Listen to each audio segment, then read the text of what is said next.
इस वीडियो में हम चर्चा कर रहे हैं कि माता रानी का जो आप कलश रख रहे हैं और इस कलश को कौन सी दिशा में रखना है और कलश में आपको क्या क्या डालना है, जिसको घट स्थापन कहते हैं। सबसे पहले तो मैं आपको ये कह दूं कि कलश में संपूर्ण देवताओं का वास होता है। कलशस्य मुखे विष्णु कंठे समाश्रिता मूलेस्तु ब्रह्मा मध्य मातृगड़ा स्मृता कुच्छौ तुषाग्रा सर्वे सप्तद्वीपाच मेर्दिनी अर्जुनी गोमती चैव चंद्रभागा सरस्वती। कलश में संपूर्ण नदियों का वास होता है, सभी सागरों का वास होता है। और कलशस्य मुखे विष्णु, जो कलश का जो मुख है जहाँ से पानी डालते हैं उसमें स्वयं भगवान विष्णु विराजित है। कलशस्य मुखे विष्णु कंठे रुद्र समाश्रिता, जहाँ धागा बांधा जाता है कलश में वहां पर स्वयं रुद्र होते हैं और कलश के नीचे पैंदे में ब्रह्मा जी होते हैं। देवराज इंद्र के सहित सभी देवता इस कलश में विराजित हैं। इसलिए कोई भी हम अनुष्ठान करते हैं तो वह कलश स्थापना के बिना वो अपने आप में पूर्ण नहीं माना जाता। इसलिए कलश स्थापना तो करनी ही चाहिए। कलश को वैसे भी बहुत शुभ माना गया है और कलश की उत्पत्ति सागर से होती है, समुद्र से होती है। कलश में से अमृत निकला है, इसलिए कलश में डाली गई ये संपूर्ण जो चीजें वो अमृतमयी हो जाती हैं। और याद रखिएगा, पूजा में कलश की स्थापना करने से परिवार की उम्र बढ़ती है, आयु बढ़ती है, घर में कलह नहीं होता, घर में शांति रहती है। इसलिए पूजा में कलश की स्थापना करना एक बिल्कुल जरूरी ही है। तो अब मैं इस वीडियो में आपसे चर्चा करने के लिए जा रहा हूँ माता रानी के इस पूजन में जो आप कलश स्थापना कर रहे हैं उसका मुहूर्त मैंने इससे पहले की वीडियो में बता दिया है। आप ना सुने हो तो उसको आप सुन लीजिए। अब इसमें डालना क्या क्या है और इसको स्थापित कहाँ करना है ये आप सुन लें। जैसे पूजा में आप बैठते हैं तो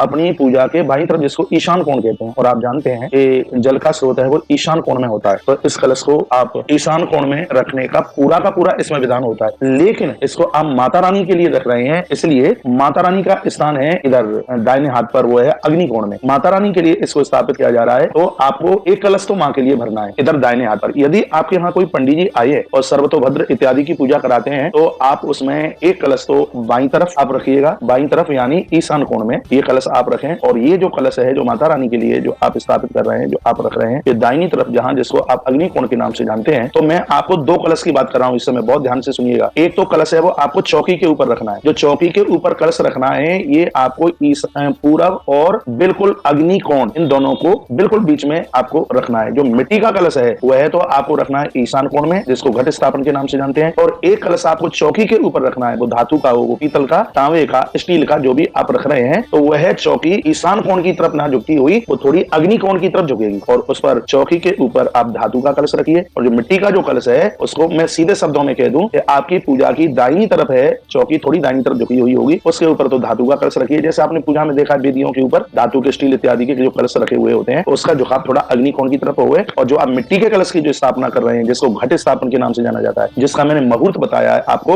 उसको आप ईशान कोण में, वहां जल का स्रोत है, भगवान शंकर की दिशा है, उसको पूजा पाठ में बहुत ज्यादा शुभ माना गया है, वहां पर इसको आप रखिए। अब मैं आपको बोल रहा हूं कि इसमें आपको डालना क्या है कलश में। कलश में आपको लौंग डालनी है, सुपारी डालनी है और साबुत हल्दी की गांठ डालनी है और एक सिक्का डालना है। ये चीजें आपको डालनी है, लौंग, सुपारी, साबुत हल्दी और उसमें एक सिक्का, ये उसके अंदर आपको डालना है। कलश के ऊपर आपको पंच पल्लव लगाने हैं, उसके ऊपर एक सकोरा मिट्टी का रखना है, वो ना हो तो घर से कोई प्लेट रख दीजिए। यदि मिट्टी का सकोरा कलश के साथ मिल जाए तो बहुत अच्छा है। उसके ऊपर चावल या गेहूं रखिएगा और उसके ऊपर फिर आप लाल चुनरी में बांध के, लाल कपड़े में बांध करके, और वो ना मिल पावे तो उसके ऊपर मौली कलावा लगा दीजिएगा और उसके ऊपर नारियल रख दीजिएगा। ये घट स्थापन की बड़ी अद्भुत महिमा है। और मैं निवेदन ये करना चाहूंगा कि घट स्थापन करें तो एक परात में मिट्टी ले लें या बालू ले लें और आज रात्रि को यानी अमावस्या की रात्रि को थोड़े गर्म पानी में जौ डाल दें और फिर उस मिट्टी में जौ को आपको बोना है और जौ जब बो दें तब उसके ऊपर आपको घट स्थापन करना है। इस तरीके से मैं आपको बताता रहूंगा आधी रात्रि तक। एक वीडियो मुझे आपके पास पहुंचानी है नवरात्रा में माता रानी की पूजा किस प्रकार से आप आरंभ करें। एक ये वीडियो रात्रि तक पहुंचा दूंगा आपके पास, और एक ये वीडियो पहुंचाऊंगा कि जब आप जोत जलाते हैं तो काय की जोत जलाएं, तेल की, घी की, किस चीज की जोत जलाएं और जोत को कौन से हाथ पे रखें, बाएं हाथ पे रखें या दाहिने हाथ पर रखें, वो भी चर्चा आज ही मैं आपसे करने वाला हूँ। बहुत बहुत धन्यवाद आपका वीडियो को पूरा सुनने के लिए।